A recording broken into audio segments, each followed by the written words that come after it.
Ok. Hace unos días, señor Sierra, la defensa del expresidente Álvaro Uribe dijo que el único testigo que a lo largo de los años ha sostenido que él fue fundador del Bloque Metro es Juan Guillermo Monsalve, alias Guacharaca. Lo hemos invitado a usted para que nos diga si eso es cierto, esa afirmación que hace la defensa del expresidente Uribe. Eso es falso de toda falsedad. A ver, Juan Guillermo Monsalve y yo nos conocemos desde el año 96. Nos conocimos en la oficina de la Convivir El Cóndor en San José de Cruz, en el restaurante bar El Ganadero, que es de propiedad de los hermanos Villegas, aún todavía es de ellos. Y esta odisea fui yo quien la inicié con Juan, que nos pusimos de acuerdo un día que nos encontramos en la cárcel y que nos pusimos de acuerdo que íbamos a hablar. Y esta historia de testigo, como del proceso del expresidente Álvaro Uribe, por el cual se encuentra hoy, inició en Noticias 1 el 20 de febrero del año 2011, cuando yo le concedí una entrevista al periodista Arnulfo Méndez y le pedí al presidente Uribe que se desmovilizara y le contara la verdad al país. Debido a eso, él me denuncia por injuria y calumnia. Y ese proceso de injuria y calumnia, yo le gané al expresidente Uribe 3-0, porque aquí tengo las sentencias, donde dice la sentencia del juez, inclusive inicia con una frase que dice: no pocas veces los hombres se exigen de lo que no están dispuestos a dar. Ellos apelaron al Tribunal Superior de Medellín y al mes completico, 5 de junio del 2015, ratificaron la primera sentencia donde le actuó el penal del delito de injuria y calumnia. Y luego nos fuimos a casación a la Corte Suprema de Justicia, y en la Corte Suprema de Justicia pues dejaron vencer los términos, y entonces así quedó la que nos fallaron fue que por términos, pero entonces se le ganó 3-0. Resulta que toda la historia del expresidente Álvaro Uribe yo la tengo escrita. Yo puedo asegurar que soy el único testigo en Colombia, que lo que he dicho lo tengo escrito. Yo no tengo estudio. Mi estudio es quinto de primaria. Y la pelea con el expresidente Uribe me conllevó a mí a leer y a escribir. Y yo escribí este documento que titula Manual y Ruta para la Paz. Tiene esta frase: el hombre culto es aquel que a lo inculto le encuentra lo oculto, porque yo soy un inculto para el lector, porque yo no tengo estudio. Pero entonces aquí escribí cómo nació y cómo se fundó el Bloque Metro de las Autodefensas Córdoba-Urabá. Y resulta de que este documento es material probatorio en la Corte Suprema, dentro del proceso. Y resulta que todas las pruebas que yo he entregado en la Corte Suprema de Justicia, o fue que la Corte no se las entregó a la Fiscalía, o el fiscal Gabriel Jaimes, pues él es más abogado del expresidente Uribe que el mismo Jaime Granados. Eso nunca se había visto en Colombia. Y el fiscal general es que ayer ordenó órdenes de captura para unos fiscales corruptos, y entonces cuando va a ordenar la orden de captura para el fiscal Gabriel Jaimes y para él mismo por corruptos. Sí, señor. Señor Sierra, específicamente, ¿qué le consta a usted de la participación del expresidente Uribe en la fundación del Bloque Metro de las Autodefensas? ¿Qué vio usted? Yo soy un testigo presencial porque yo soy de la región. Yo nací en el municipio de Barbosa, Antioquia, que es un municipio aledaño a Cisneros y a San Roque, y al municipio de Santo Domingo, donde yo viví, tuve la agropecuaria acá antes de ingresar a las autodefensas. Y en el año 1994, cuando el expresidente Uribe se presentó a la gobernación de Antioquia, yo me presenté a la alcaldía de Santo Domingo con el aval del doctor Luis Alfredo Ramos. Perdí la alcaldía por 13 votos. En ese entonces, después de eso, ya empiezan a llegar las autodefensas. En ese entonces ya estaba la guerrilla en Santo Domingo, todo el nordeste antioqueño, que era el frente de Bernardo López Arroyave. Y ya después de ahí, de esa fecha, empiezan a ingresar las autodefensas. El grupo Bloque Metro nace y se funda con 30 hombres al mando de John Jairo Arcila, alias Filo, que era el comandante urbano, con 30 hombres al mando. Y está el otro bloque, el otro grupo, que son los urbanos, al mando de alias Arboleda, que después terminó siendo el comandante militar. Resulta de que la hacienda Guacharacas fue cerrada, allá es donde matan al papá Álvaro Uribe, del año 83. Y ya luego en el 90 esa finca la cierran porque por la existencia pues, de la guerrilla del gobernante Hernando López Arroyave. Y esa finca la vuelven a abrir, pero con los hermanos Villegas, con Luis, que ya lo mataron, lo mató el bloque central Bolívar. Luis Alberto Villegas, que se conoce. Luis Alberto Villegas, alias Tubo, yo lo conocí en persona, igual que Juan Guillermo Villegas, yo lo conocí en persona. A todos los de las Convivir, los que conformaron las Convivir, yo los conocí en persona porque ellos me prestaban la seguridad, porque yo fui el fundador del cartel de la gasolina en ese bloque metro. Tuve unas válvulas de gasolina en la hacienda Guacharacas. O sea, dentro de la hacienda Guacharacas se robaban el combustible de la línea del poliducto. El poliducto que arranca de Barranca Bermeja, llega a Puerto Berrío, y de Puerto Berrío bombea a Cisneros, Cisneros bombea a Medellín. Señor Sierra, perdóneme, lo interrumpo su narración para preguntarle una cosa. Usted dice que en ese momento ya la hacienda Guacharacas estaba bajo el control de los hermanos Villegas, de Luis Alberto alias Tubo y de Juan Guillermo Villegas. Entonces, ¿qué tenían que ver los Uribe si ya ellos no controlaban la hacienda Guacharacas? Lo que pasa es que los hermanos Uribe son familiares del expresidente Uribe. Entonces repítame eso. ¿Quiénes son familiares del expresidente Uribe? Los hermanos Villegas, ellos son hermanos Villegas Uribe.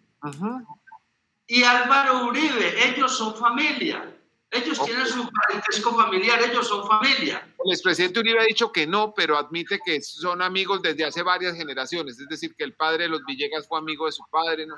Ellos tienen, pero es que eso es muy fácil comprobar. Ellos son familia. Que sea el parentesco, no sé qué parentesco tienen, pero sé que son familia. Toda la vida se ha dicho que ellos son familia. Entonces resulta que el administrador general, para regresar a la finca y volver a reabrir la finca, es el papá de Juan Guillermo Monsalve, es el administrador de la finca, ¿cierto? Porque es una finca muy grande, es una finca de 2.000 hectáreas, pero el que maneja todo general y que es el que está pendiente para pagar trabajadores, para todo lo que se necesite en la hacienda, es Luis Villegas y Juan Guillermo Villegas. Ellos son los administradores generales y son los patrones del papá de Juan. Ellos son los jefes. Y el papá de Juan Guillermo Monsalve nunca trabajó directamente para los Uribe, sino para los Villegas. Pues para todos, pero el que se encargaba directamente de todo, del manejo de la finca, de todo, era Luis Villegas, era el que administraba los ganados. Era el encargado de todo. Y la Convivir el Cóndor le prestaba, que tuvo resolución presidencial, es que se me está llamando. Yo sé, hubo una resolución de la gobernación de Álvaro Uribe. De la gobernación de Antioquia, y esa personería jurídica se la dio a Luis Villegas. Y esa Convivir era la encargada de subir de San José del Luz, que era la base principal, hasta el corregimiento Providencia, que queda más o menos a media hora de distancia, donde está la finca Guacharacas, y yo subía con los de la Convivir a prestarle seguridad a esa finca. Y ellos en la noche me prestaban seguridad a la Convivir para yo extraer el combustible de una parte que se llama el Alto Dolores, que es de ahí de San José de Luz, y de ahí del tubo de Ecopetrol que pasa por toda la hacienda Guacharacas, por toda la ribera del río Luz, donde se explotaron las minas, donde empieza el florero de Llorente. En esa finca pasa, hay una... Darío Granda era un minero de ahí de Providencia y estaba explotando esas minas, y en el año 2002 baja Santiago Uribe y va con Luis Villegas y va directamente Perdóneme, señor Sierra, interrumpirlo, pero creo que la precisión es importante. Usted dice en el año 2002. Sí. ¿Ya era presidente de Colombia el doctor Álvaro Uribe? Claro que sí, claro que sí. O sea, siendo presidente de Colombia, Santiago Uribe Vélez, el hermano del presidente de ese momento, va a la finca Guacharaca. Es que Santiago es el que más va, fue el que fue con más frecuencia a esa finca.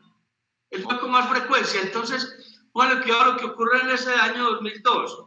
En ese año 2002, ya siendo Uribe presidente, Santiago Uribe baja de rutina a darle vuelta a la hacienda, porque ya está el grupo, ya el grupo ya tiene fuerza. El grupo de autodefensa, que cuando eso, bueno, sí, ya para el 2002 ya era Bloque Metro, porque el que le pone el nombre de Bloque Metro a ese grupo es 00. Cuando se viene de la Casa Castaño, se va para la base de Cristales.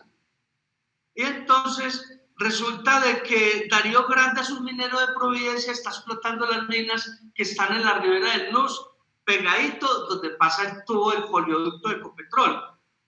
Entonces Santiago se fue de palabras con Darío Granda, que no le explotara más esas minas, que le estaba dañando Las Vegas, que le estaba dañando los potreros. Entonces este muchacho, Darío Granda, se ingresa a la guerrilla, al frente de Bernardo López Arroyave del ELN. Y en el año 1995, el 1 de enero, cuando Álvaro Uribe se está posesionando como gobernador de Antioquia, ese día están quemando la hacienda de Guacharacas y se están robando más de 650 cabezas de ganado, al mando de alias Darío Granda. Darío Granda, con el tiempo, pasa a las autodefensas, porque resulta que el grupo de autodefensa que se forma en esa región prácticamente le da exterminio a todo el frente de Bernardo López Arroyave, a Juan Pablo, que era su cabecilla, a Gonzalo, que era el comandante militar, todos los cuadros de mando.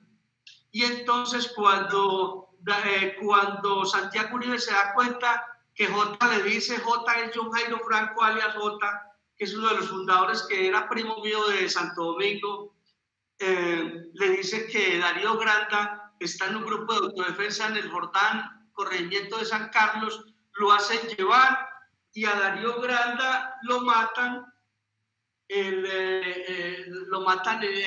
Providencia, le hacen un juicio en pleno Providencia. Esas declaraciones las dimos Juan Monsalve y yo en la Fiscalía 32 especializada en Medellín, donde duermen los anaqueles de la Fiscalía de allá, porque ese proceso está quieto. Señor Sierra, ¿esto cuándo sucedió? ¿Cuándo le hicieron un juicio a Darío Granda?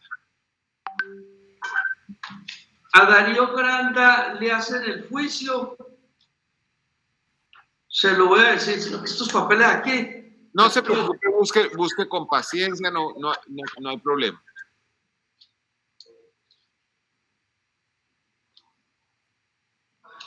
A Darío Granda lo matan el 19 de diciembre del año 2002. El 19 de diciembre del año 2002. Y este proceso está en la Fiscalía 32 especializada en Medellín. Sí, señor. Darío Granda era conocido con el alias de Gigante, ¿verdad? De Darío, exacto, de Gigante, sí. Él o un familiar de él tuvo algún tipo de, o una familiar de él tuvo algún tipo de relación con Juan Guillermo Monsalve. Esa parte no la tengo clara. Ok, señor. Esa parte no la tengo clara. He oído en otras fuentes, pero no he podido corroborarlo de otra manera, por eso se lo pregunto a usted, que Juan Guillermo Monsalve tuvo un hijo o una hija con un familiar de alias Gigante. No lo tengo seguro, creo que sí, pero no tengo esa parte segura. Usted ahorita me hizo una pregunta donde el fiscal Gabriel Jaimes dice que no hay más testigos. Vea, este documento lo entrego yo, tiene fecha del jueves 26 de septiembre del año 2019. Honorable magistrado doctor César Augusto Reyes Medina, integrante de la Sala de Instrucción Penal, Corte Suprema. Asunto, derecho de petición, y aquí hago referencia. Entrega de pruebas contra el expresidente y ahora senador Álvaro Uribe Vélez en una USB que contiene 10 videos, una foto, un libro una entrevista y 2 sentencias, carta y documentos testimoniales, con la reseña histórica de la fundación y creación del Bloque Metro y el relato de la muerte de Vicente Castaño, porque yo en este documento que yo escribo cuento cómo fue la muerte de Vicente Castaño, que fue un favor que Álvaro Uribe le pidió a don Berna para que y Uribe se comprometió a no extraditar a don Berna con el compromiso que le matara a Vicente Castaño. Todo esto, este documento, todo está en la Corte Suprema de Justicia como material probatorio, que lo entregué yo el 2 de octubre del año 2019, cuando me llamaron a la Corte Suprema de Justicia, que luego el expresidente Uribe estuvo declarando 6 días después.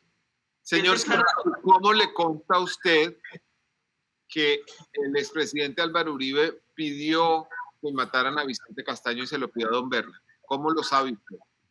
Porque yo estuve en el mismo patio con don Berna en La Picota, en el PAS B. Resulta que como el cacique Pipintá nunca se desmovilizó el grupo que yo comandé, que lleva ese nombre en honor a un cacique indígena de la región, entonces resulta de que un día en mis diligencias que me llevan a mí a Manizales, don Berna me dijo: Alberto, deje de pelear con Uribe, venga, yo lo ayudo a desmovilizar. Entonces él habló y ahí como a los 8 o 15 días me sacaron de acá de esta cárcel, me llevaron para Bogotá, radicado en Bogotá, donde estaba don Berna. Inclusive allá con don Berna yo he declarado eso varias veces. Con don Berna entró una grabadora y grabamos a un abogado de la Corte Suprema por petición de Álvaro Uribe y de don Berna para demostrar, para entregar esa grabación. Se la entregó don Berna a Job y Job se la llevó al Palacio de Nariño. Esa era por eso era que decían que entraba por la puerta trasera a la casa de Nari. Era llevar todas esas pruebas. El abogado no era propiamente de la Corte Suprema, pero sí era un hombre que tenía contactos con la Corte Suprema. Recuerdo en ese momento. O sea, usted nos ratifica que ese plan para desacreditar a la Corte Suprema en el gobierno de Uribe tuvo la participación y el apoyo de personas desde la cárcel como usted mismo y como don Berna. Eso es correcto, eso es correcto. Ok, ¿y cuál era el propósito de que esa información se conociera? Pues desvirtuar la Corte Suprema. Era desvirtuar la Corte Suprema para que siempre lo que ha querido el expresidente Uribe, acabar con la Corte Suprema. Después ¿ha tenido algún conocimiento de otras operaciones para desacreditar a la Corte Suprema de Justicia?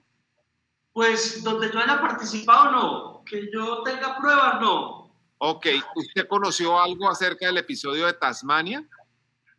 Todo el episodio de Tasmania lo conocí yo. Cuéntenos cómo, empecemos por el final. Tasmania dice que el magistrado auxiliar de la Corte Suprema de Justicia, Iván Velázquez, lo está presionando para que hable contra el expresidente Álvaro Uribe cuando no tenía jurisdicción sobre él, porque en ese momento era presidente de la República y no era un legislador. Estaban investigando a Mario Uribe, pero él dice que lo presionaron para que hablara de Álvaro Uribe. Y después se empiezan a suceder una serie de eventos en la cárcel de Itagüí. ¿Usted dónde estaba en ese momento? Yo también estaba en Itagüí para esa época. Y uno conoce, a ver, hombre, yo un hombre muy cercano a Ernesto Báez, que fue el ideólogo de la autodefensa a nivel nacional. Yo conocí a Ernesto Báez en el año 98 en el corregimiento de Cristales, que era la base del ELN, después fue la base del Bloque Metro, cerca a la hacienda Guacharacas. Entonces, conozco muchas cosas que ocurrieron dentro del proceso en Santa Fe de Ralito, porque yo anduve con el señor desde el año 98 prácticamente hasta que murió el año pasado. ¿Qué ocurre? Tasmania perteneció al ELN en el suroeste antioqueño. Del ELN él se deserta y se entrega a las autodefensas y empieza a trabajar en la organización del suroeste al mando de alias René. ¿Qué ocurre? Resulta que René manda a hacer un operativo a quitarle un ganado que se había robado la guerrilla en Urrao, Antioquia.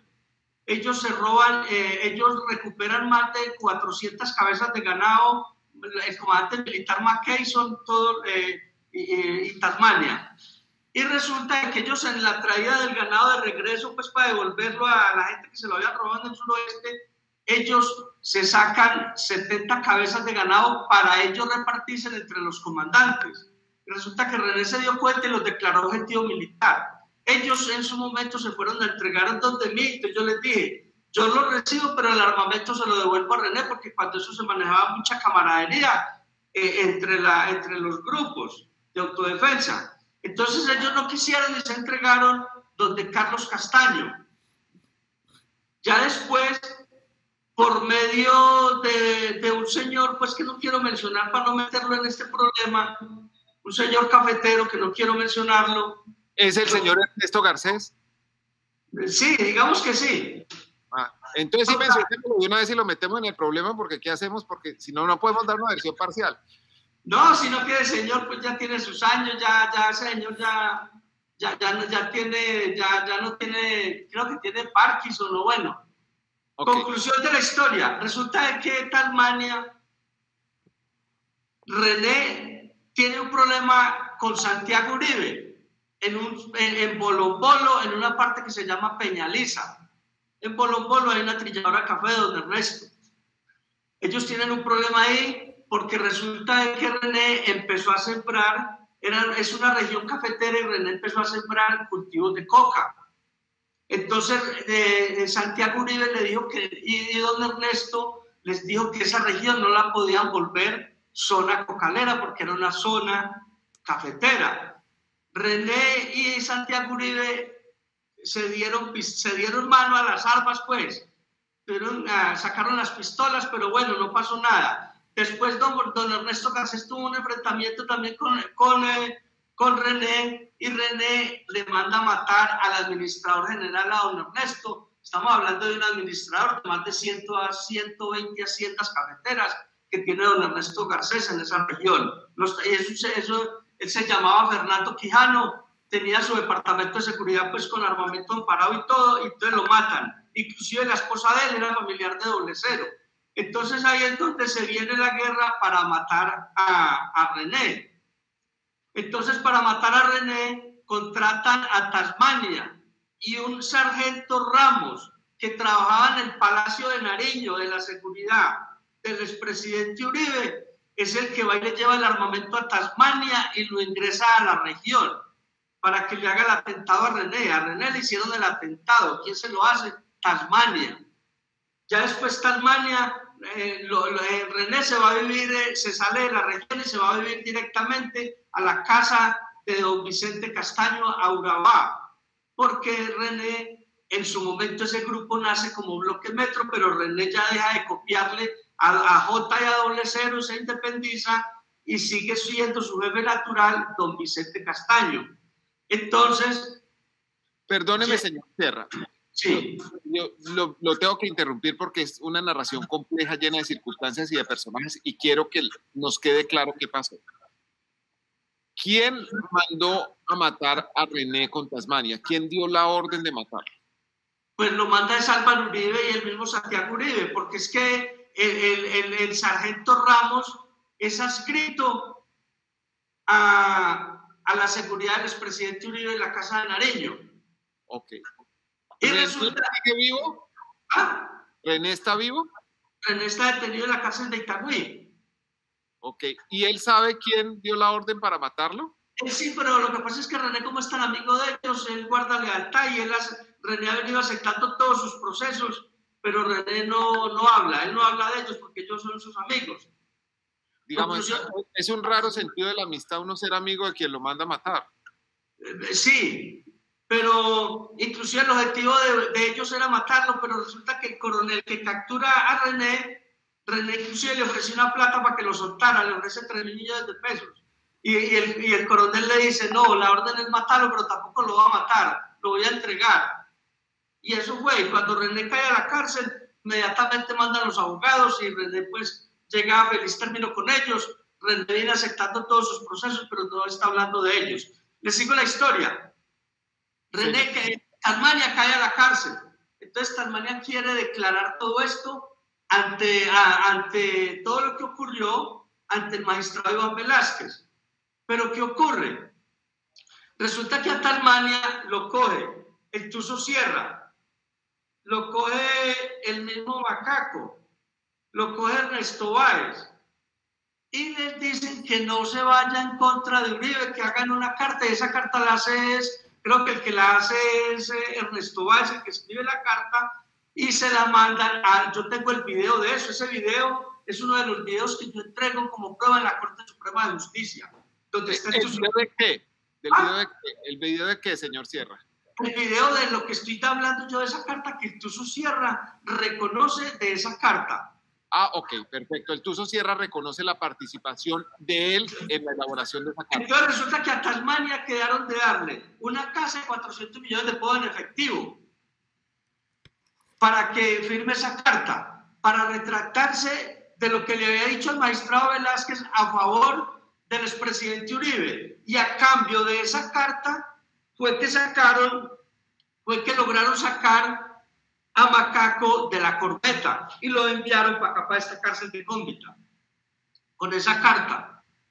Y Talmania, pues salió, como se dice en el bajo mundo, salió trampeado porque la plata no se la dieron, casa tampoco le dieron, y Talmania salió en libertad y creo que le hicieron un atentado. Y dicen las malas lenguas que el expresidente Uribe fue el que le dio protección. No sé hasta dónde era cierto. Ok. Le quiero contar una cosa yo también. En el año 2010, Ignacio Gómez, que está con nosotros en esta entrevista, y yo hablamos con Talmania en la cárcel de Palo Gordo. Sí. Y nos contó esta misma historia. Coincide punto lo que usted nos dice hoy con lo que nos había dicho hace 10 años Tasmania, que además grabó una parte de la entrevista que no fuera publicada a menos que le pasara algo porque siente que es su seguro de vida. Tasmania está diciendo totalmente la verdad. La verdad siempre va a florecer. Y lo que yo no sea capaz de sostenerlo, no lo digo. Ok, pero particularmente sobre la participación de Álvaro Uribe en la fundación del bloque Metro de las Autodefensas, ¿hay pruebas más allá de su dicho? ¿Usted lo vio? ¿Usted puede...? Hombre, la cosa es muy sencilla. Si Álvaro Uribe es gobernador de Antioquia, los hermanos Villegas son sus familias, son sus familiares. Y resulta de que él es el que le da la personería jurídica a ellos para legalizarlas, convivir y legalizar a su vez las autodefensas. Las autodefensas, los propios jefes y fundadores del bloque, lo que terminó llamándose el bloque Metro son Álvaro Uribe, Santiago Uribe, Pedro Juan Moreno Villa cuando fue secretario de gobierno, Lucas, que se reunió con él en el Obelisco. Ahí hay testimonios también de HH. Yo entrego esa prueba en la Corte Suprema, donde hay una declaración de HH diciendo de que Pedro Juan Moreno Villa se reunió en el Obelisco, un centro comercial de Medellín, con Pedro Juan Moreno Villa, con alias Lucas, para lo que terminó llamándose el bloque Metro. Entonces, ¿quién es alias Lucas? Alias Lucas es Jacinto Alberto Toro Soto. Okay. Que él estuvo detenido, él se voló de Bellavista, creo que en el año 98-99. Señor Sierra, ¿y no conoció usted la participación de los hermanos Gallón Henao en esta conformación del bloque Metro de las Autodefensas? Pues claro que sí, porque es que los Gallones eran dueños de una hacienda que se llama La Quesera, que era bajando de Cisneros a San José del Luz, o sea, la vía que va a Puerto Berrío, queda bajando a mano izquierda, antecitos de llegar a San José del Luz. Es que los grupos de autodefensa en todo el país se fundaron por los ricos de la región, por los ganaderos de la región, que unificaron esfuerzos, compraron armamento y financiaron la llegada de los grupos de autodefensa a cada región. Y eso ocurrió. Los hermanos Villegas, los hermanos Gallón y los hermanos Uribe, Santiago y Álvaro Uribe Vélez, son los que fundan la llegada de las autodefensas al nordeste antioqueño. Su primer asentamiento, yo escribo la historia.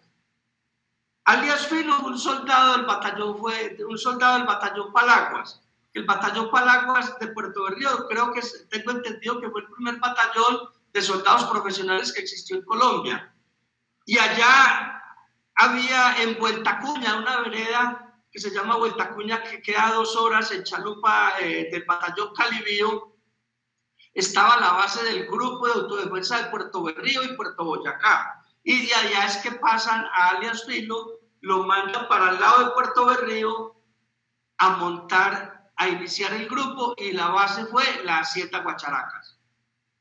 Yo participé con Filo, yo llegué a patrullar con Filo, inclusive en el documento que yo escribo hablo de muertos que ocurrieron en las correrías que yo hice con alias Filo, yo siendo guía, porque yo, como era de la región, cuando yo ubicaba la guerrilla, yo les daba la información a ellos y me iba con ellos de guía a enfrentarme a la guerrilla.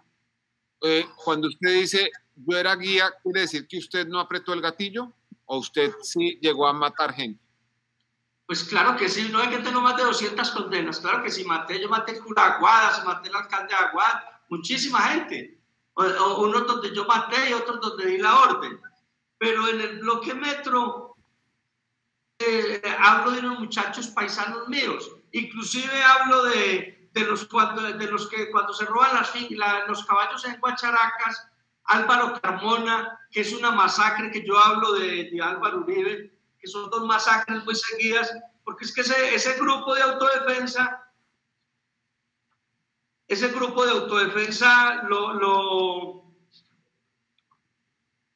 comete 2 masacres.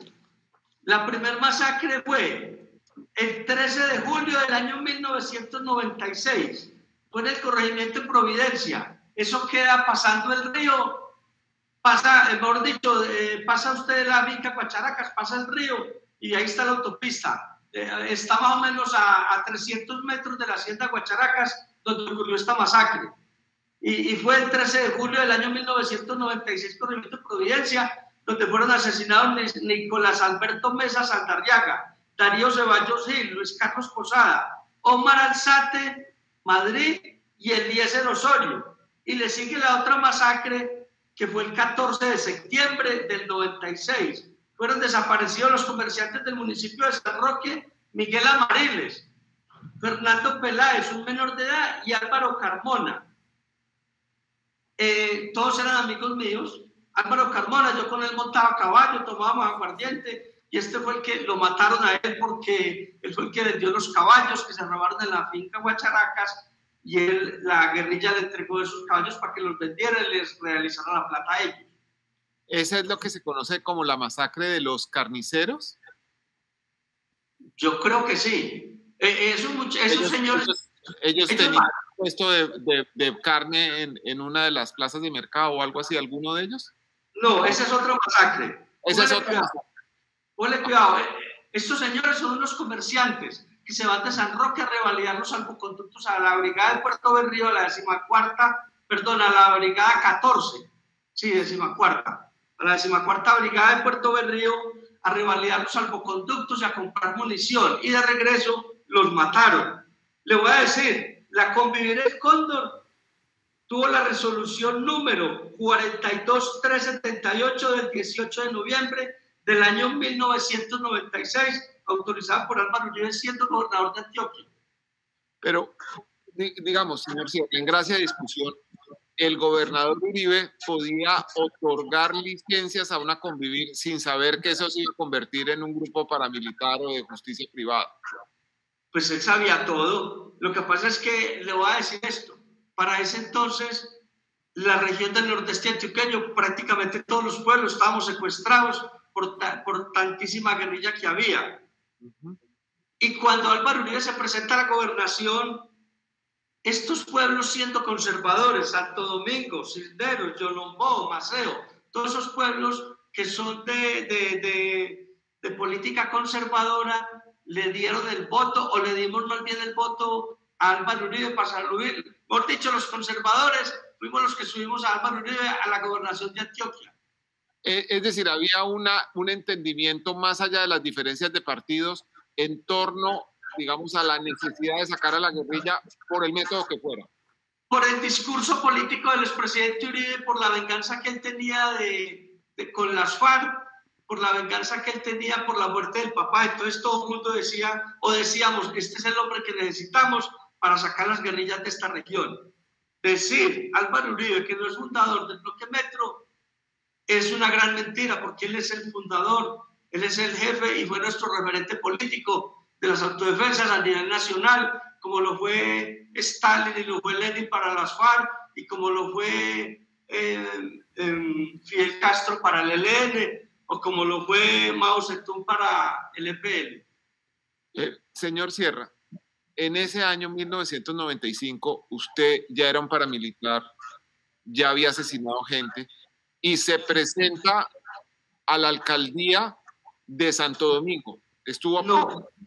No, todavía no. Yo todavía para esa época no pertenecía a la autodefensa porque no existía. Ok. Todavía no existían. Yo empiezo a ingresar a las autodefensas. Es más, para ese entonces yo era guía del ejército. Okay. Yo era guía, antes de que ingresaran las autodefensas a esa región, yo fui guía del ejército en el batallón Pedro Nelo Espina y en la cuarta brigada de Medellín. Inclusive yo de figurar en los libros de la brigada de Medellín como guía, como informante. Entonces yo me venía del pueblo, yo tenía una agropecuaria allá. Mi papá tiene una hacienda panelera, mis papás viven. Mi papá tiene 102 años, mi mamá tiene 98 años, ellos viven. Yo tengo un hogar de 32 años, tengo 2 hijas, una de 15 años, otra de 11 que la hice aquí en la cárcel. Yo soy un hombre muy responsable con lo que estoy diciendo. Y para ese entonces no existía la guerrilla. La guerrilla empieza, no existían las autodefensas. Las autodefensas empiezan a ingresar a finales del 95 y principios del 96. Ok. Usted dice que aspiró a la alcaldía de Santo Domingo con el apoyo del Partido Conservador. En ese momento el jefe del Partido Conservador en Antioquia era Luis Alfredo Ramos. ¿Estoy en lo cierto? Luis Alfredo Ramos, cuando eso se llamaba el unionismo. Ok. Cuando eso se llamaba el unionismo. Y para ese entonces lo voy a contar. Resulta que en Santo Domingo han matado 4 alcaldes electos. Y yo participé en unas elecciones atípicas, porque resulta que Evelio Cifuentes Osorio había sido alcalde por decreto y fue el primer alcalde popular que existió en Santo Domingo. Y se presentó, entonces ya él termina su primer periodo, el segundo periodo lo hace Jaime Cano, que Jaime Cano en este momento es el diputado de la Asamblea de Antioquia, y un hermano de él para ese entonces era el alcalde de San Roque, que lo mataron. En esta guerra del bloque Metro, a él lo mataron. Entonces yo participo en las elecciones atípicas, que fue un mes después, porque esas elecciones no se pudieron realizar en esa fecha, pues, que se realizaron las elecciones a nivel nacional. Y Héctor Orrego, que es el que me gana a mí, también lo matan, y ya después de eso han matado 2 alcaldes, han matado 4 alcaldes en ese pueblo. ¿Usted tiene conocimiento sobre si el doctor Luis Alfredo Ramos estaba enterado de estas actividades ilegales que empezaron a cumplirse en esa zona de Santo Domingo y del resto del área del Nordeste? No, yo lo único que tengo que hablar, o que ya hablé del doctor Luis Alfredo Ramos, fue una reunión que se hizo en la finca Albeiro Bellanita, en el municipio de Bello, donde estuvo Oscar Suárez Mera, donde estuvo Ernesto Báez, Julián Bolívar. Fue una reunión muy política, donde estuvo el senador Óscar Arboleda, el senador Manuel Ramiro Velázquez. Esa reunión fue con fines de que nos apoyaran para que pasara la Ley de Justicia y Paz, y la sedición en el Congreso de la República, como efectivamente pasó. Lo que pasa es que el 18 de mayo del año 2006, la Corte Constitucional declaró inexequible la sedición para las autodefensas. A partir de ahí pasamos a ser delincuentes comunes. No quedamos valiendo nada. Sí, señor. Incluso hay personas que dicen que ni usted ni Juan Guillermo Monsalve fueron realmente paramilitares. Oiga, y si no fuimos paramilitares, entonces Álvaro Uribe, ¿por qué me otorga una resolución presidencial con fecha del 18 de mayo del año 2006 como miembro representante? O sea, políticamente yo estoy al mismo nivel de Don Berna de Mancuso, porque yo soy dueño del bloque Cacique Pipintá.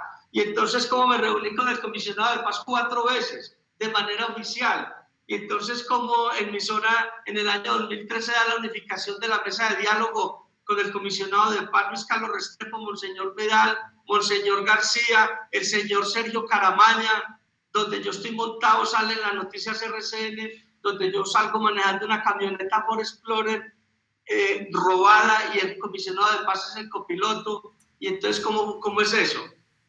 Ok. También recientemente, a raíz de las investigaciones que adelantó la Corte Suprema de Justicia contra el expresidente Uribe, en donde hay interceptaciones con el abogado Diego Cadena, hay una comunicación, quizás usted no esté tanto de la existencia, en donde el expresidente Uribe y el abogado Cadena hablan de un plan para mostrar que usted es un drogadicto y que por esa razón no es creíble lo que usted dice, que van a tratar de explotar eso públicamente. ¿Usted estuvo al tanto de ese plan? A ver, hombre, resulta que es que el expresidente Uribe, cuando la Corte Suprema dicta la orden de captura para el expresidente Álvaro Uribe, fue porque el delito se consumó. ¿Qué ocurrió? Resulta que Samuel Arturo Sánchez Cañón es abogado mío y del bloque Cacique Pipintá casi desde sus inicios, desde el año 99. Hablemos de la fecha del 2000, casi hasta el 2010. Samuel es mi abogado. ¿Qué hace Samuel? ¿Hoy sigue siendo su abogado? No. Okay. Él fue el abogado mío y de todo el bloque. Okay. Entonces, ¿qué ocurre? Resulta de que cuando a mí me capturan, Samuel, entonces ahí me empieza a llamar la Corte Suprema de Justicia a muchos procesos de parapolítica en Caldas, de congresistas, de alcaldes. Hay un poco de alcaldes y de congresistas de Caldas que fueron condenados por vínculos con el cacique Pipintá. Inclusive Hernando Montes, presidente de Azogán, con él yo le hice una subasta a Álvaro Uribe el domingo, tengo la fecha, por aquí tengo la fecha. Se la hice un domingo en el municipio de La Pintada, donde le recogimos 270 millones de pesos. Fue la primera subasta que le hicimos a Álvaro Uribe y él estuvo presente allá montando a caballo y la gente del Pipintá le prestó seguridad a Álvaro Uribe. Y Hernando Montes ya estuvo detenido y fue condenado por estos hechos. ¿En qué año fue esa subasta en La Pintada? ¿En qué? ¿En qué año fue la subasta en La Pintada? Ya le voy a decir.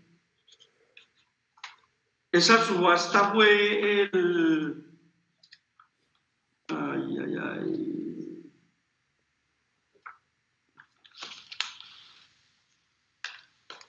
fue en el 2002. Esa subasta fue... Para la primera campaña presidencial de Álvaro Uribe. Sí, fue para la primera campaña presidencial. Ahorita le digo la fecha. Póngale cuidado, íbamos Sí. ¿En lo de qué íbamos? En lo de la Corte Suprema. Entonces resulta que Samuel se empezó a visitar, digamos, los de la parapolítica. Entonces,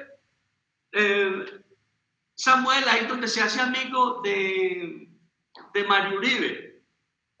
Porque con Mario Uribe, resulta que con Mario Uribe, él me dio el aval para un candidato a la alcaldía de Río Sucio Caldas, a un muchacho que se llama Arcadio Villada, José Arcadio Villada.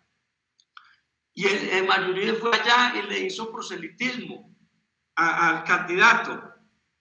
Entonces, resulta que a través de Mario Uribe es que convencen a Samuel y Samuel tuerce dos muchachos que trabajaron conmigo en la organización, alias Víctor, Carlos Enrique Vélez Ramírez, alias Víctor y alias Diana. Diana fue de la FARC. se desertó de la FARC, ella es de Santander. Ella se desertó de la FARC e ingresó a las autodefensas, ingresó al cacique Pipitá, fue la comisaria política, ella fue subalterna mía todo el tiempo.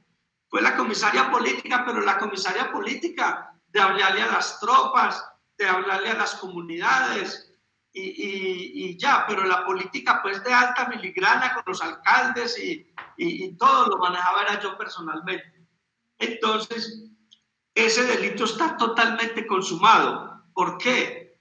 Porque Cadena, entonces Samuel hace el contacto con el abogado Cadena, y Cadena es el que ya empieza a gestionar con ellos, y el delito está consumado porque Víctor se retracta ante la Corte Suprema y entrega los recibos de las consignaciones. Y eso de Álvaro Uribe decir de que no sabía que Cadena, no sabía lo que estaba haciendo, eso no pasa nunca jamás en la vida con ningún abogado.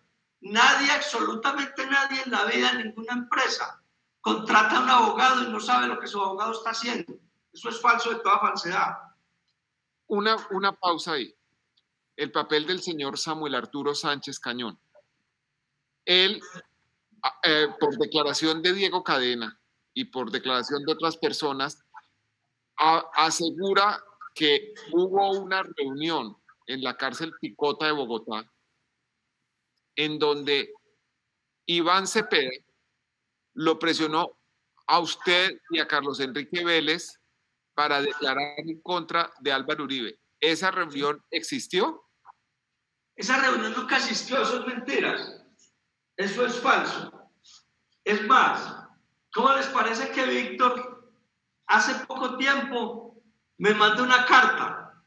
Sí. Después de esa carta, por favor. Vea. Sí.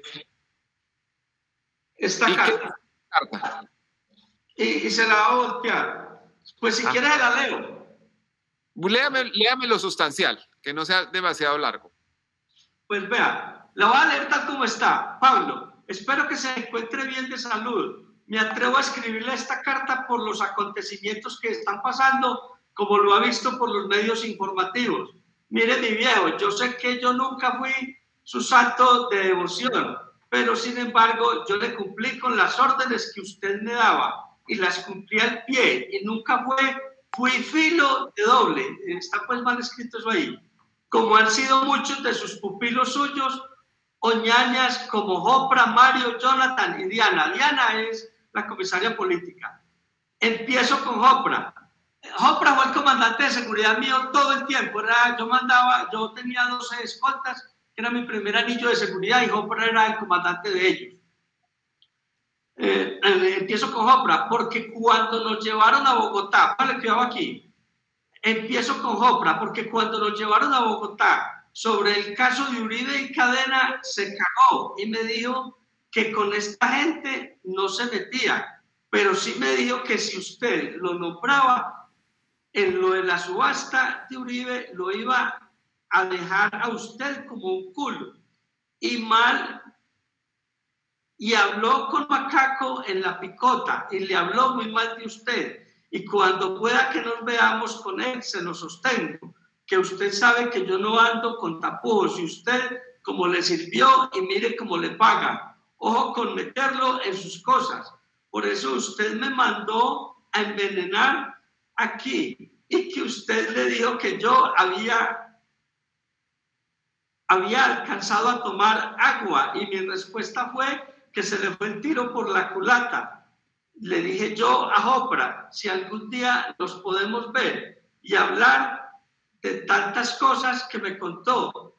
Pero sin embargo, mi viejo, yo estoy al pie del cañón con usted, y sobre Diana, pues usted la conoce mejor que yo, y mire todas las cosas que dice sobre este proceso de Uribe, puras mentiras. Y de la loca de Jonathan ni hablar. Sé que me alborota la gastritis de doble filo. Bueno, la va a pasar aquí a otras cosas. ¿Quién te dice?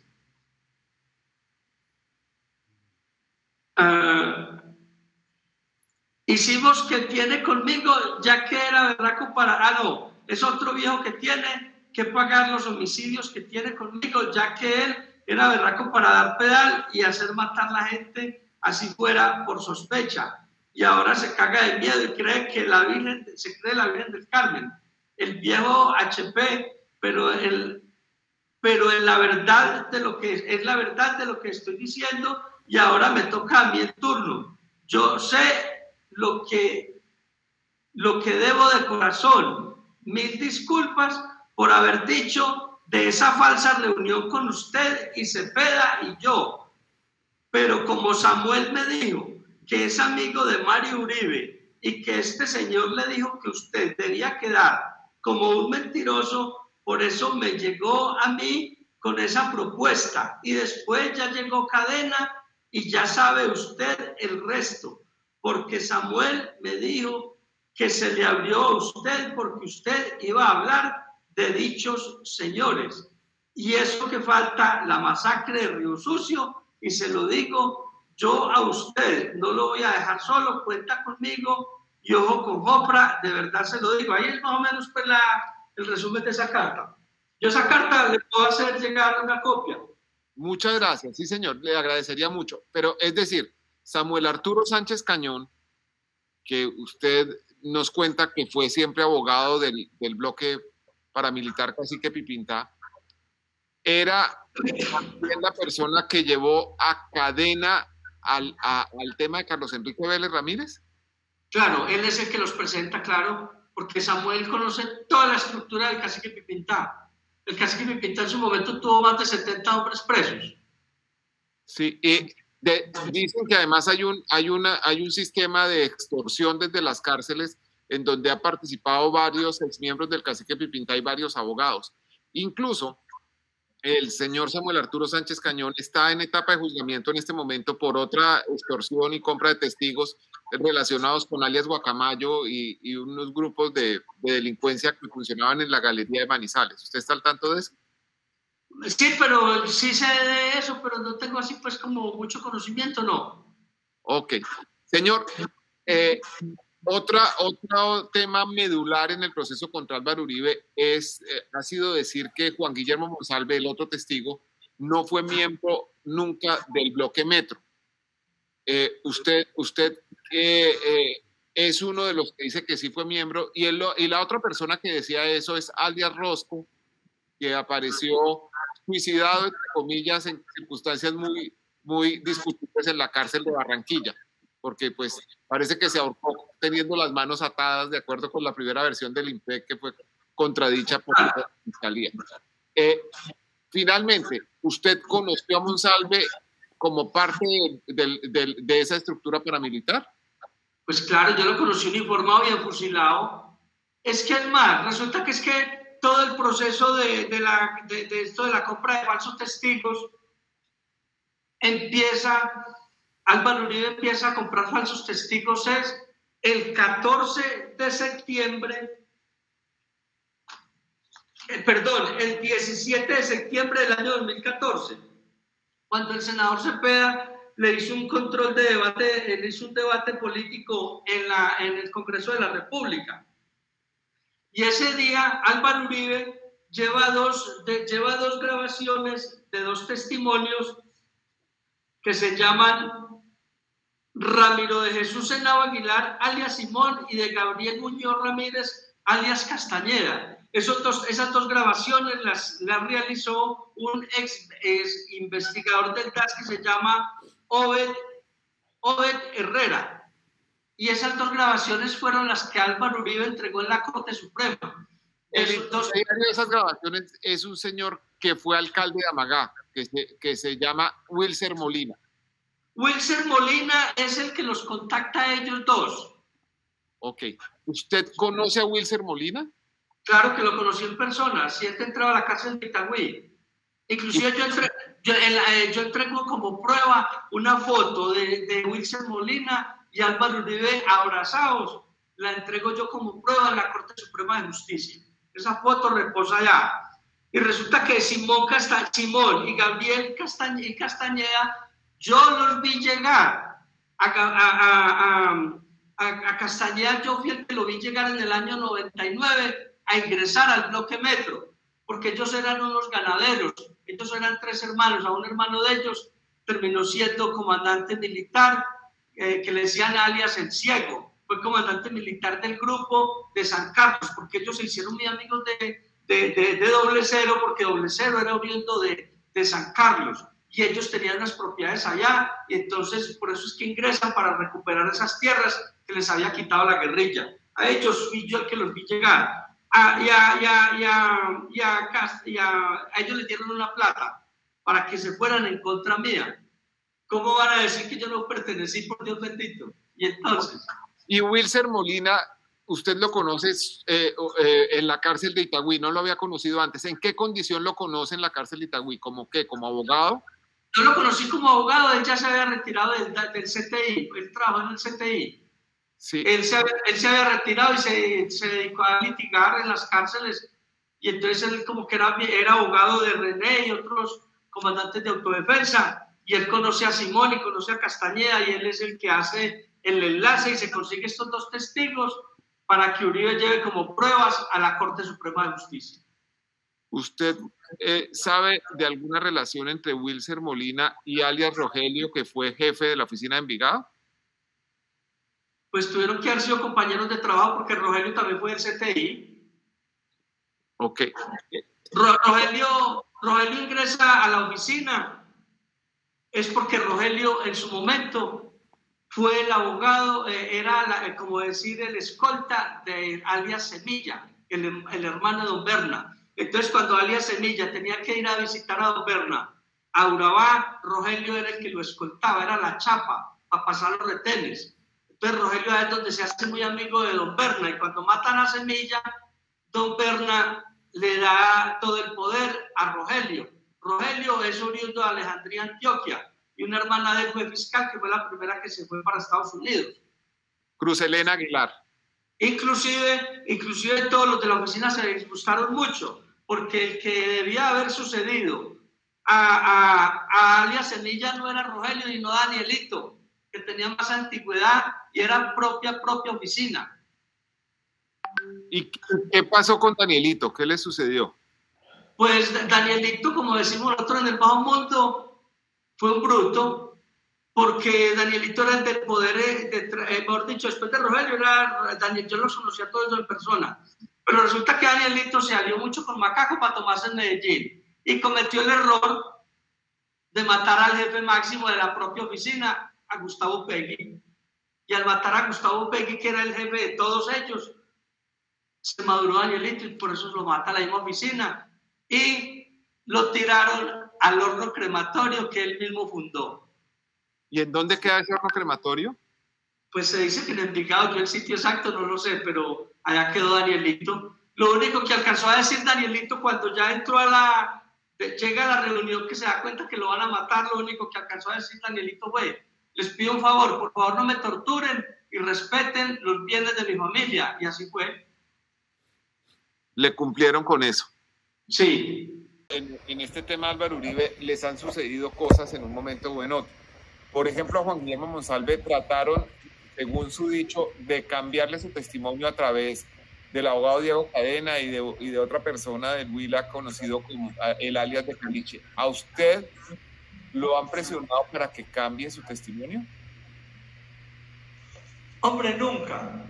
La verdad, de pronto por ahí sí una escaramuza, y el mismo Samuel pues trató de decirme algo y le dije yo, él no me lo dijo directamente, pero sí tuvo la intención, y le dije yo: vean, a mí el expresidente me puede poner 10.000 millones de pesos afuera y no lo recibo, porque quedo más abajo de donde inicié, y el compromiso mío y esto que yo hice, que yo estoy haciendo, no, el interés mío no es la plata, sino la parte política.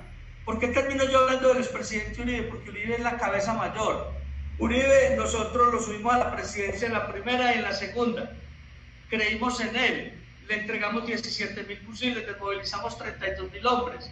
Él fue el que creó la ley de justicia y paz para que contáramos la verdad, pero resulta que a él se le olvidó que estaba sumergido dentro de esa verdad, y cuando empezamos a tocar los cacaos de este país, ya somos unos HP. Entonces, resulta de que el expresidente Uribe es el obstáculo para la paz de Colombia. Él está obsesionado todavía con la guerra, y el conflicto en Colombia, ya la guerra se quedó obsoleta. van más de 50 años y no pasamos de un fusil AK-47, ahí nos quedamos. Ni las guerrillas, ni el narcotráfico, nadie se preparó para la tecnología. Ya la causa de empuñar un arma ya se acabó, ya esa guerra entre guerrilla y autodefensa, eso ya murió. Aquí ya no hay espacios para guerra, aquí lo que hay es que legalizar las drogas y que el Estado las impueste ahora que tanto necesita plata. Ahí está. Canadá, para Canadá es legal la plata, la marihuana, que la llevan en barcos y en aviones, y a un campesino le cogen media libra de marihuana y tiene la fachada de la casa bonita y lo extraditan. Eso no tiene presentación, nosotros poniendo los muertos. La marihuana y lo que es la cocaína para Estados Unidos, al lado de más de 3.000 clases de drogas sintéticas que existen en el mundo, eso ya no es nada, eso ya se llama un regeneris. Colombia, y yo pongo este ejemplo, Bogotá tiene 10 millones de habitantes y fuman 8, y Medellín tiene 4 millones de habitantes y fuman 5, fuman marihuana. Entonces, eso aquí ya no, eso ya las drogas hay que legalizarlas. Colombia nunca se había visto tan fragmentado en grupos criminales como ahora. No existe un solo municipio de los más de 1.300 que hay en Colombia que no tenga una olla de vicio, y grupos pequeños. Hoy día en Colombia, cualquier menor de edad de 14, 15 años se apodera de 2 cuadras en el barrio, con una pistola en la cintura y $1 millón de pesos en el bolsillo y ya es patrón. Colombia está perdido en los grupos pequeños. En Colombia tienen que legalizar las drogas. Señor Sierra, quisiera devolverme un momento. Usted dice que Samuel Arturo Sánchez Cañón intentó presionarlo para que cambiara su testimonio, ¿le hizo alguna sugerencia? ¿En qué consistió esa sugerencia? No, yo no quiero profundizar más porque realmente sería decir que él no. Me lo dio a entender, pero no fue directo porque él sabía, él siempre ha conocido mi parte, que yo desde que inicié con esto he sido muy radical pues, en este tema. He sido muy radical y lo que yo he dicho es, el expresidente Uribe es la cabeza visible del paramilitarismo en Colombia. Uribe va a naufragar porque ya está por dentro. Él ahorita tiene el fiscal Barbosa, que parece que fuera un ministro más de la cartera de gobierno. Y tiene el fiscal Gabriel Jaimes pidiendo la preclusión. Pero supóngase que la juez le precluya, va a ir a apelación al tribunal. Y los tribunales, los magistrados, no creo que se vayan en contra de sus pares, porque es que las pruebas contra Álvaro Uribe por la compra de testigos está comprobado, el delito está comprobado, si no la Corte Suprema no hubiera entregado el proceso. Y si el tribunal se va a favor de la juez, de todas maneras el proceso va a terminar en la Corte Suprema, y la Corte Suprema no se van a dar chuzo ellos mismos. El presidente Uribe y su abogado Granados saben que están por dentro, no tienen nada que hacer. Ellos ahorita lo que están haciendo es dilatando y manejando la política de este país con ese proceso. Pero ellos están por dentro, no tienen nada que hacer. Jurídicamente no tienen nada que hacer. Señor Sierra, otros testigos, como es el caso de Carlos Areiza, como es de eventuales declarantes, como Francisco Villalba, como el mismo Rosco, han terminado muertos. ¿Usted no teme correr esa misma suerte? Hombre, por miedo sí, por miedo nos da todo. Yo creo que fue lo único que mi Diosito nos ha hecho por iguales partes, el miedo. Pero resulta que es que el miedo también lo hace pelear a uno. Y el mismo miedo es el que le da la fortaleza a uno para salir adelante con esto, porque es que la columna vertebral del proceso de paz de Colombia es la verdad para las víctimas. Y si Uribe no está dentro de esa verdad, entonces aquí no hay paz. Aquí no hay proceso de paz, y de cuál verdad se le va a hablar a las víctimas. Si es que el bloque Metro, en los 12 apóstoles, y el grupo La Escopeta dejaron más de 10.000 muertos, más de 10.000 víctimas en Antioquia. Y entonces, ¿quién va a responder por esas víctimas? Aquí tenemos que repartirnos los muertos. Eso es lo que toca hacer aquí. Particularmente en el caso de Areiza, ¿usted tiene conocimiento de cómo fue ese proceso entre él y el gobernador Luis Alfredo Ramos? ¿Qué pasó? ¿Por qué esto terminó como terminó? Hombre, yo soy muy honesto para decir las cosas. Carlos Areiza fue un ex policía. Carlos Areiza fue un vivaracho. Fue un tipo que, porque él estuvo en el mismo patio conmigo en Itagüí. Yo vivía en el tercer piso y él vivía en el segundo. Y Carlos Areiza, pues no lo muy informado, oriundo de Bello. Y él sabía, como se dice en el bajo mundo, sabía muchas cosas de la política, entonces él utilizó cosas que le preguntaba a uno mismo. Y él utilizó todas esas cosas para sacar información y sacar plata, porque eso fue lo que él hizo, sacar plata. Pero Carlos Areiza, el testimonio de Carlos Areiza y nada es lo mismo. Ok. ¿Y entonces por qué cree que lo mataron? Pues yo pienso que Carlos Areiza lo matan son los grupos de Bello, porque él en los días que estuvo en la cárcel tuvo problemas con integrantes de ese grupo dentro del patio. Pienso que fueron esos grupos. Ok. Él dice que recibió, después de haber llamado a José Obdulio Gaviria a Bogotá, a un abogado que se llama Jaime Restrepo, conocido con el remoquete del Patriota, y que ese abogado le hizo firmar unas hojas en blanco que luego aparecieron como una declaración contra el senador Iván Cepeda. ¿Usted qué sabe de esa versión que daba Areiza? Eso es cierto, pues es que ese abogado, él era el político de Ramón Izaza y de MacGyver, él fue de la autodefensa, ese abogado. Jaime Restrepo. Claro, él era el político él fue el político de MacGyver en el Magdalena Medio. Él tiene, yo no sé por qué no se ha desmovilizado, que se desmovilice. Y a partir de eso, ¿usted qué piensa, por ejemplo, de la posibilidad de que a usted le pase algo o que a Juan Guillermo Monsalve le pase algo en la cama? Hombre, lo que pasa es que a Juan Guillermo y a mí nos pasa lo mismo que le pasa al padre de Ruz. Ya valemos más muertos que vivos. Entonces nos tienes que cuidar. Como el padre de Ruz, que lo declaró tantísimas veces objetivo militar en bloque Metro y el mismo bloque central Bolívar. Yo inclusive quiero aprovechar esta oportunidad porque yo estoy haciendo gestiones para contar mi verdad y entregar todo lo que yo he escrito, porque yo en la cárcel me dediqué a escribir. Yo tengo un canal en YouTube y entonces yo quiero contar toda mi verdad y entregar toda la documentación que yo entregué al padre de Ruz y por medio de un comisario de la ONU para contar toda mi verdad. Ya el abogado, el doctor Michel Pineda, me está haciendo esta gestión para yo inclusive conocí al padre de Ruz. Lo conocí en el año 94 y él conoce toda la región del Nordeste y él sabe, al leer Manual y Ruta para la Paz, sabe qué estoy diciendo yo, si es falso o es verdadero lo que yo estoy diciendo.